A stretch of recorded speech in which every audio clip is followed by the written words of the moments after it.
So I've been making music for over a decade now, and looking back, my improvement wasn't always steady. There were times where I improved very quickly, but then there were also times where I didn't make any improvement for a very long time. That made me ask myself, what were the key things that made me improve as a producer? So after reflecting on my journey, I realized that there were three main things that really made me better as a producer, which I will be sharing right here in this video. The first thing is consistency.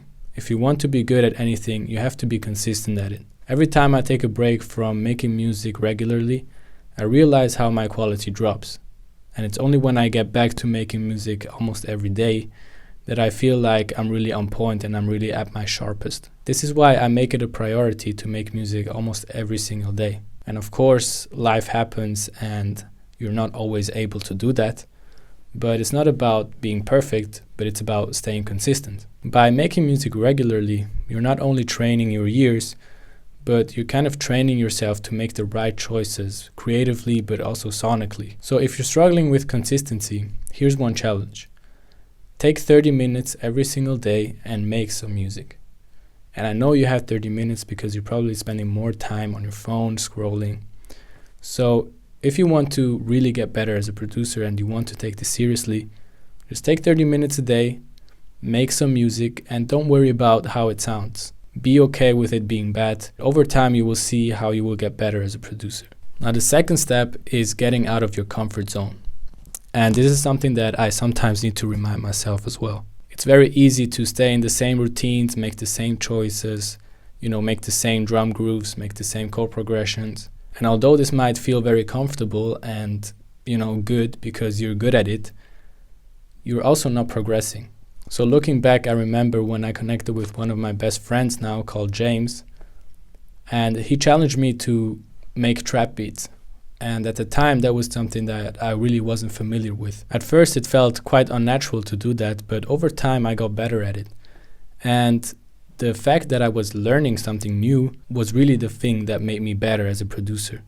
So we might think that a new genre isn't going to help you because you're not going to produce in this genre, but learning it is going to help you because you're learning new things. So it's going to open up your horizons. So if you want to level up, experiment with different things. It doesn't have to be a new genre, but that could be something. But you could also try out maybe new drum grooves or new chord progressions, or maybe if you never used instruments, pick up an instrument that you have lying around and record it. Get out of your comfort zone, and that will help you out heaps. Now, the third thing is to work with more experienced producers. This one really helped me out a lot because I was so used to just sitting in my studio by myself. But once I started working with other producers, it helped me grow way faster. And of course, I could watch content of producers who are better than me and more experienced. But being in the same room with a producer and being able to see how they approach making music, also being able to ask them questions and just, feel the vibe and see the process of other people will help you out so much in your progress because it just opens up the way you look at making music. While you might have a way to do something, someone else might have a totally different way to do the same thing. But by you just seeing that, it will help you have more possibilities in your productions. So if you really want to grow, surround yourself with other producers, and if you can, even more experienced and better producers than yourself. Since I know how valuable it is to learn from other producers, I decided to help out producers who are willing to take their production to the next level. So if you're serious about improving your production skills and you want to work with me, you can book a free call below so that we can just discuss if I can help you, how I can help you, and if it's a good fit to work together. Thank you guys so much for watching this video. I hope you guys learned something from it. I hope you make the improvement that you want to make, and I'll see you in the next video.